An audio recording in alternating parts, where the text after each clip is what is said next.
नमस्कार। मैं पंडित मोहित भारद्वाज आज आप सबके सामने कुछ ऐसी बातों को लेकर आया हूं जिनको लेकर मैंने बड़ी समस्याएं देखी हैं। जैसे कि आप जानते हो कि देवताओं के गुरु जो है बृहस्पति थे और दैत्यों के गुरु शुक्राचार्य जी थे। तो शुक्र नीति आप सबने कभी पढ़ी भी नहीं होगी, शायद हो सकता है कुछ भाई लोग तो आज पहली बार जाने कि शुक्र नीति भी कोई है। जैसे एक चाणक्य जी जो थे हमारे देश जो है भारतवर्ष में, चाणक्य नीति को आज हम तुम सब जानते हैं, पर शुक्र नीति को कोई नहीं जानता है।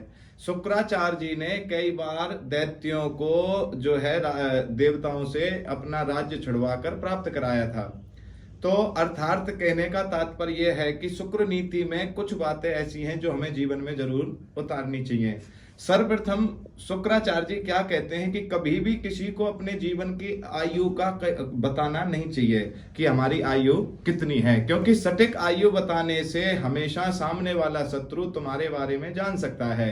क्योंकि जितनी आपकी आयु होगी तो वो आपकी बुद्धि को पढ़ सकता है कि ये कितना बलवान हो सकता है, ये क्या कर सकता है। इसलिए जीवन में कभी भी किसी को अपनी जो है रियल आयु का जानकारी नहीं देनी चाहिए। दूसरी बात, शुक्राचार्य जी कहते हैं कि धन आप कितना कमाते हैं, कितना नहीं कमाते हैं, कितना आपके पास में है, इस सब चीजों को दूसरों को जानने की बड़ी इच्छा रहती है कि हाय वो दूसरा कितना कमाता है, कितना उसके पास धन है।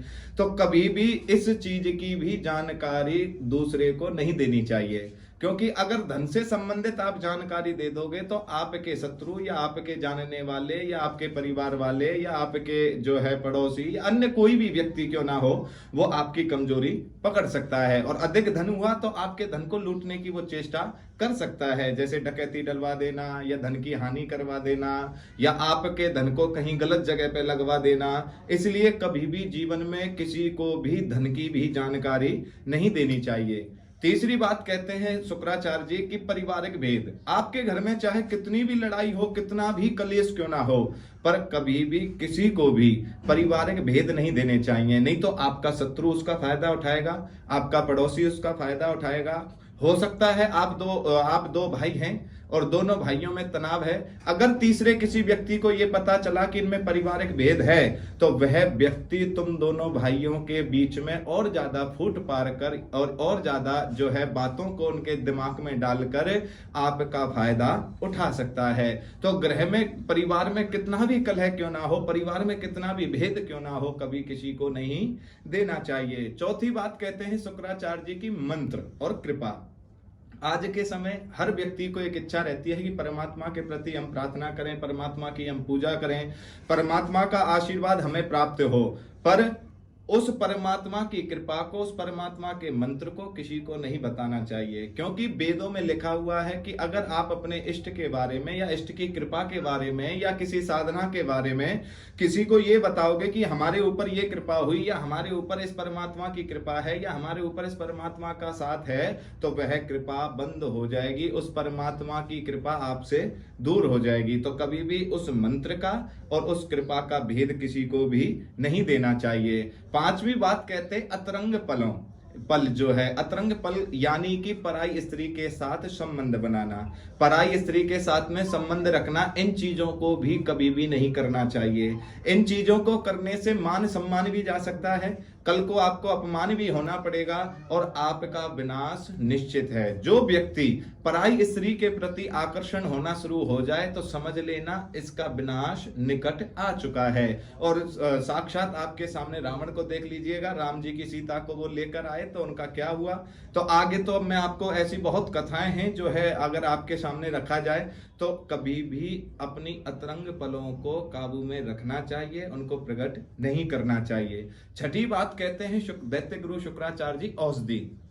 औषधि यानी कि आप कोई दवाई लेते हैं या आप किसी भी रोग का ट्रीटमेंट करवा रहे हैं, इलाज करा रहे हैं, तो उसके बारे में भी किसी को नहीं बताना चाहिए, नहीं तो कोई तुम्हारा अपना या कोई तुम्हारा शत्रु या तुमसे भेद रखने वाला उन दवाइयों के द्वारा आपको गलत चीज का भी सेवन करा सकता है। इसलिए कभी भी अपनी दवाइयों को किसी के सामने ना लें, और अगर आप किसी भी औषधि का सेवन अगर करते हैं तो उसे जो है एकांत में होकर औषधि का सेवन करें, जिससे वो असर भी ज्यादा करेगी और आपको हानि भी नहीं होगी।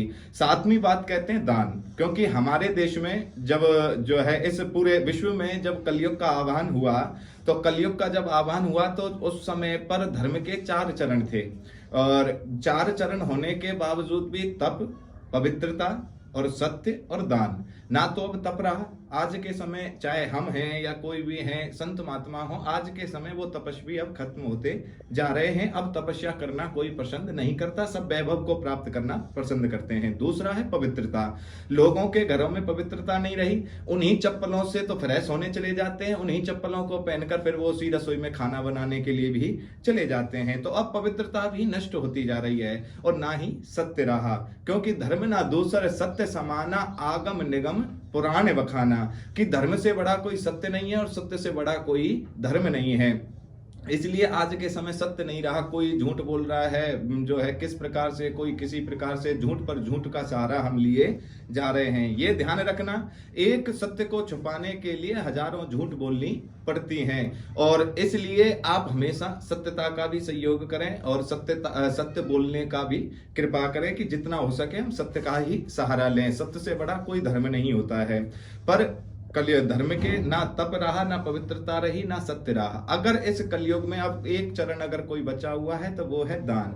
तो शुक्राचार्य जी कहते हैं जो हम दान जो करते हैं ना, उस दान का भी हमें व्याख्यान नहीं करना चाहिए। इस हाथ से दिया तो दूसरे हाथ को भी पता नहीं चलना चाहिए। और 8वीं बात कहते हैं सम्मान और प्रशंसा। बहुत से लोगों के अंदर मैंने देखा है कि जो है बार बार पूछते रहते हैं मैं कैसा लग रहा हूं, मैं कैसा दिख रहा हूं, अपनी प्रशंसा सुनना पसंद करते हैं। बहुत से लोगों का कहीं कोई सम्मान हो जाए तो उसको जो है आगे जो है वो करते हैं कि मुझे मेरा सम्मान हुआ, मेरा ये हुआ, मेरा वो हुआ।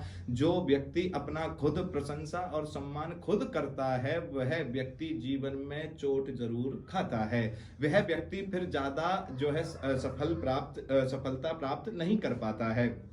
इसलिए आपके अंदर कोई अच्छे गुण हैं तो आपको प्रशंसा और सम्मान खुद करने की जरूरत नहीं है। शुक्राचार्य जी कहते हैं कि ये मान और सम्मान तो आपको मनुष्य अपने आप प्राप्त करा देगा। 8वीं बात बहुत सुंदर बात कहते हैं शुक्राचार्य जी, शुक्र नीति में कहा गया है कि जो है प्रशंसा, यानी कि प्रशंसा क्या है, प्रशंसा और अपमान। और अभी आपने बात की थी जो है श्रवण की थी सम्मान की। तो अब जो वो 8वीं बात में कहते हैं प्रशंसा, और दूसरी बात कहते हैं अपमान। प्रशंसा सुनना तो हम पसंद करते हैं, पर आपको कोई अपमानित कर दे तो वो हमें पसंद नहीं होता है। इसका मतलब क्या है कि अगर किसी ने हमारा अपमान किया है तो उस अपमान में हमें सिर्फ यह देखना है कि कहीं हमारी कोई त्रुटि तो नहीं है, पर हम उस समय क्रोध में, आनन फानन में आकर, तेजी में आकर जो है उस व्यक्ति का भी अपमान कर देते हैं। तो अगर उसने तुम्हारा अपमान किया, तुमने उसका अपमान कर दिया, तो दोनों में कोई परिवर्तन नहीं रहा। इसलिए अगर तुम्हारे अंदर कोई तुम्हारे प्रति अगर कोई तुम्हारा अपमान भी करता है तो किसी की निंदा मत करना, उस अपमान को भी जहर की तरह पीकर आ जाना। मीरा ने जहर पिया तो कृष्ण को प्राप्त किया, और जीवन में अगर इस मनुष्यों के द्वारा दिया हुआ अपमान आप श्रवण कर लोगे तो शुक्राचार्य जी कहते हैं कि आपको हराने वाला कोई नहीं होगा। और मैं आशा करता हूं आपको ये बातें जो है सुंदर लगी होंगी, और इन बातों को अगर आप जीवन में फॉलो करते हो या अपने जीवन में उतारते हो तो आपके संपूर्ण जीवन की समस्या का समाधान हो सकता है। श्री